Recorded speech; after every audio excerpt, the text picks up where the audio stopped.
Hari ni Ustazah nak cakap tentang makan minumnya syaitan. Makan minumnya syaitan. Tujuan kita nak Ustazah nak cerita supaya kita tahu syaitan ni pun ada tidur. Dia makhluk Allah, makhluk yang lemah. Sebab tu Allah Ta'ala beritahu sebenarnya syaitan ni tak kuat macam mana pun. Kalau umat Nabi Muhammad SAW pegang kepada setiap apa daripada perintah Allah dan juga mengikuti sunnah Nabi Muhammad SAW. Jadi kita ikut apa dalam Quran, apa daripada sunnah Nabi Rasulullah SAW. Setiap perbuatan Nabi itu akan mengajar kepada kita umat Nabi Muhammad SAW. Okey, kita nak cerita tentang makan minumnya syaitan. Jadi syaitan pun ada makan minum. Jadi di sini kita kena tahu syaitan juga perlu kepada makan dan minum kerana dia pun mau hidup. Syaitan pun dia nak hidup. Syaitan nak hidup, dia pun perlu kepada makan dan minum. Syaitan, peribadi syaitan dia suka makan. Peribadi seorang syaitan tu dia makan makanan menggunakan tangan kiri. Dia suka apa-apa menggunakan anggota kiri. Dan syaitan ini dalam makan minumnya. Lepas tu kita kena perhatikan anak-anak kita saya kata tangan kiri. Kalau dia makan ajar tangan kanan. Kadang-kadang kita tengok kita pula bangga anak kita makan tangan kiri. Nak macam mana dia dah biasa. Itulah tujuan kita menjadi seorang ibu. Seorang ibu, seorang ayah.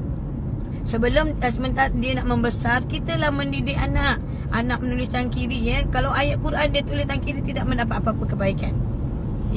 Jadi tangan kiri ni buat apa pun kebaikan benda baik tetapi tidak akan mendapat kebaikan. Sebab apa? Tangan kiri ini tangan-tangan daripada syaitan. Jadi makan minum tangan kiri ini tangan syaitan. Okey, di sini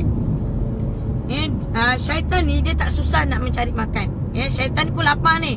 Dia tak susah nak mencari makan kerana kebanyakan makanan syaitan itu dari makanan yang dicuri. Syaitan ni disuka pada makan makanan yang dicuri, yang tidak tersimpan rapi. Maknanya makanan syaitan salah satu daripadanya makanan di dapur kita, di dalam rumah kita. Makanan di luar, makanan di luar. Di mana makanan yang mereka ini makanan yang tidak bertutup. Makanan yang tidak dibasuh, dimasak dengan baca bismillah dan selawat. Maka ia akan menjadi makanan-makanan syaitan. Jadi menjadi makanan-makanan syaitan. Sebab itulah makanan yang tidak tersimpan dengan rapi, tidak ditutup. Sebab tu orang tua-tua dahulu makanan mesti ditutup. Kadang-kadang kita dah tak terbiasa. Makanan-makanan yang kita masak, kadang-kadang kita nak elakkan dia panas. Dia panas kita tak tutup. Kita biarkan terdedah. Minyak masak kita biarkan dia terdedah. Jadi makanan-makanan kita itu sudah tercemar.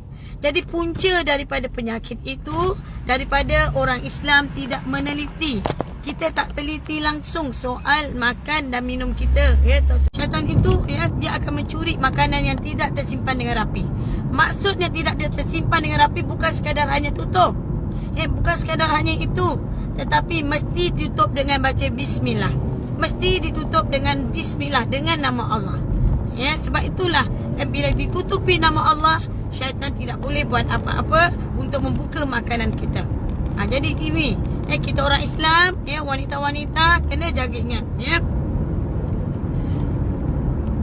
Kerana syaitan ni kita nak tutup macam mana pun, kita nak buat macam mana, syaitan ni mempunyai kelebihan ciuman.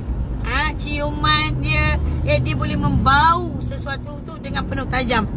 Syaitan ni dengan kalau kita nak tutup macam ni, kalau kita dia boleh buka sedikit ruangan untuk keluarkan, tetapi bukan tutup habis.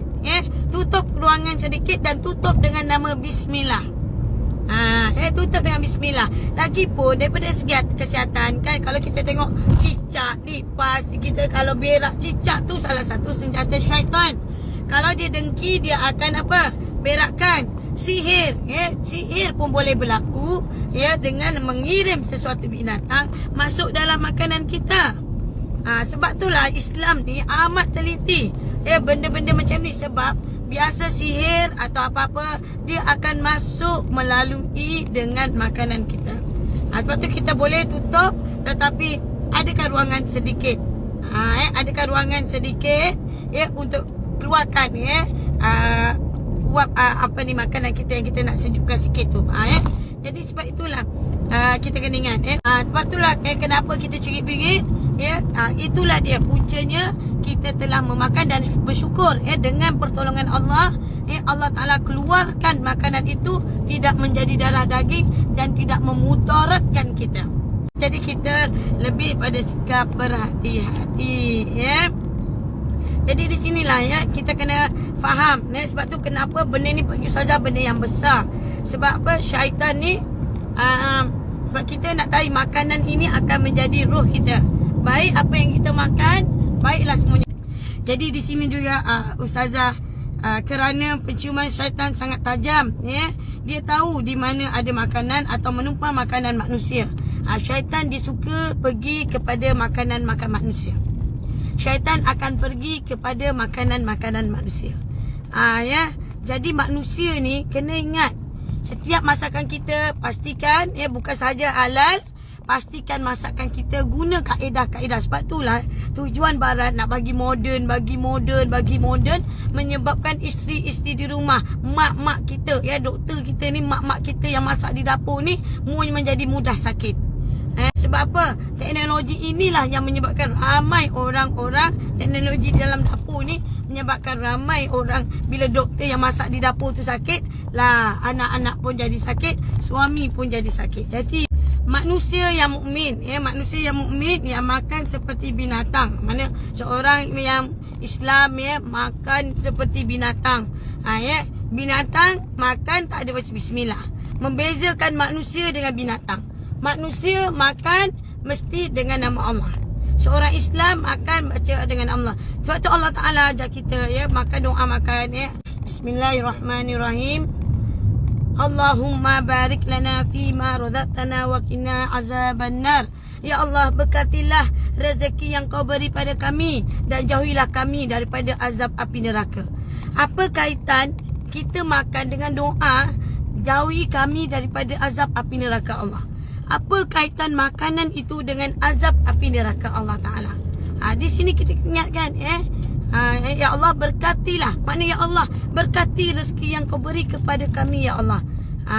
Sebab itulah di sini Ustazah nak ajar isteri-isteri kalau masak jadikan garam tu adalah yang terakhir dalam masakan kamu.